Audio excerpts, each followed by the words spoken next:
Hey guys, I'm Dalek44 and I've just finished reading this comic that was given to me by a friend called Force 5. It was created and written by Joe Wood and created and artworked by Ashleigh Dando, a good friend of mine. And when we went to go see Spider-Man Homecoming a few weeks ago, he loaned me this comic that he made to have a read and see what I think about it, because it involves Doctor Who and he and I are both Doctor Who fans, so I've just finished reading it and I'm going to talk about it for a bit.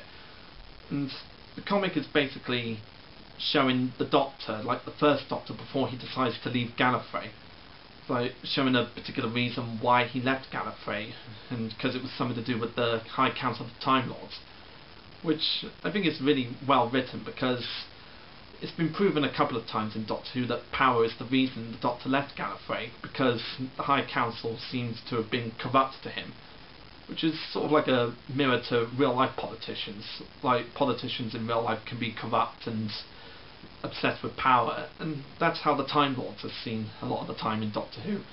And this comic really shows it really well.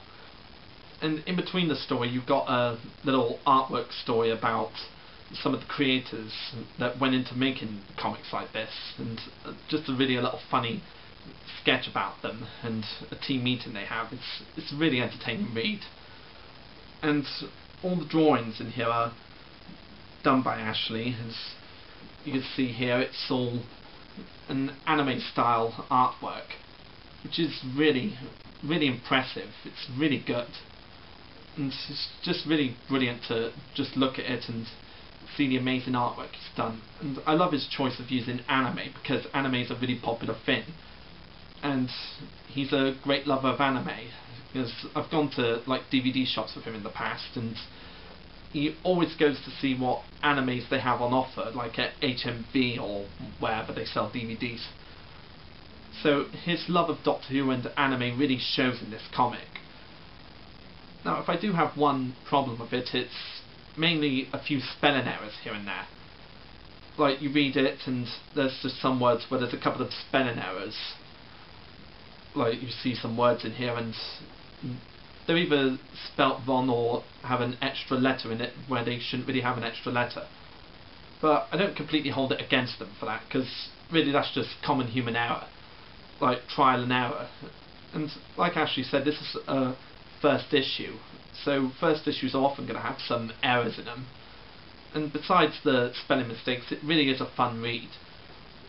And in some of the back pages of the comic you can see some of the other work that the team he's working with have done, and there's even a little profile about Ashleigh and his friend Joe who worked on this comic, and it's done in a very similar way to how they used to do the Yu-Gi-Oh cards, like pictures of the characters, a little description about them, and attack, defense, magic, and some of their favourite things and whatnot. It's just a really fun Yu-Gi-Oh card reference. And like I said, there's loads of artwork in here showing some of their other works that they've done for Crown Root Publications. And yeah, this comic's a really fun read, and I'd highly recommend it for anyone who loves Doctor Who and anime. It's just a great read for anyone who loves Doctor Who and anime. And this was done by Crown Root Publications. Sorry, I had to double check the back here. Mine went blank for a minute from the name. Anyway, this was done by a team called Crown Root Publications, and you can see more of their work on their official website, which is in the description below. So you asked me to have a read of this comic and give it a review, Ashley, and well, there's your review. Really great comic, and I recommend it to anyone who loves Doctor Who and anime. So until my next video comes out, this is Dalek44 saying ciao.